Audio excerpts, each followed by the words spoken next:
Hey, what's up guys? Will here for GSM Arena. Extra large phones have a specific sort of audience, and Huawei has something just for them. They've taken their flagship, the Mate 20 Pro, and supersized it to create a new phablet, the Mate 20X. And it's just arrived, so let's check it out.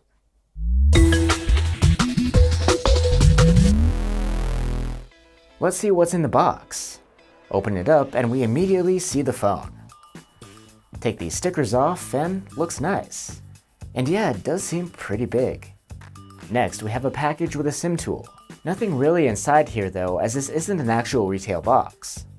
Huawei has included a pair of 3.5mm earbuds here, and you won't need a dongle as there is a headphone jack.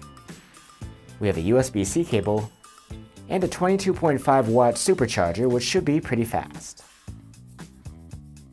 So now that we have the Mate 20X in our hands, let's go over its key features. First up, the large form factor.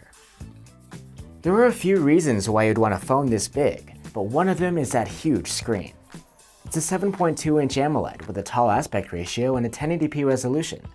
It really does look impressive, even though it only has 346 ppi due to its size. The screen has a water drop notch cutout, but otherwise it is totally bezel-less. As a phablet, its size really stands out compared to a regular smartphone. It is a bit on the heavy side too, at 232 grams, but you quickly get used to it. The phone actually didn't feel too difficult or uncomfortable to use, and if you want, you can use a stylus, though it comes sold separately. The build itself actually feels pretty premium. The Mate 20X is made of glass, but with an etched vinyl texture similar to the Mate 20 Pro, and there's an IP53 rating for dust and splash protection too. Next, flagship level performance. The Mate 20X runs on Huawei's top chipset, the Kirin 980, along with 6 gigs of RAM. As you'd expect, it performs blazingly fast. It's actually well optimized for gaming. The standard resolution screen isn't too GPU demanding, and the phone comes with Huawei's GPU Turbo out of the box for supported games. And for the interface, you get Huawei's EMUI 9 over the latest Android 9 Pie. Nice. Third on the list, a big battery.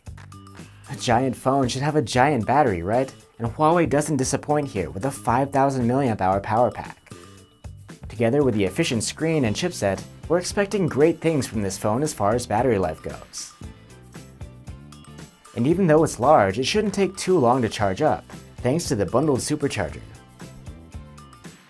Number 4, a unique stereo speaker setup. Even though we prefer stereo speakers, a lot of companies would rather leave them out in order to get slimmer bezels. Not Huawei though. But that said, their setup here is a bit different than what we're used to.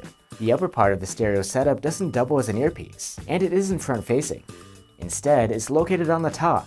It's a mirror image of the bottom one. Overall, the output should have more power, and sound different than a front-facing earpiece speaker. And finally, triple cameras. The Mate 20X has a triple camera setup, actually the same as on the Mate 20 Pro. It's all here. The 40-megapixel wide-angle cam, 20-megapixel ultra-wide cam, and 8-megapixel telephoto camera. Even the 24-megapixel selfie camera has made its way onto the larger model. Photo quality should be just the same here as on the Mate 20 Pro. Here are a few shots we've taken so far. We'll go more in depth with the camera quality in our full review. So there you have it guys, the Mate 20X is looking pretty good so far, bringing the features from Huawei's top flagship to a phablet form factor. So, do you like your phones on the thicker side, or is a compact design more your style? Let us know down in the comments below, as well as any questions you might have, and we'll try to answer them in our full review coming soon. See ya!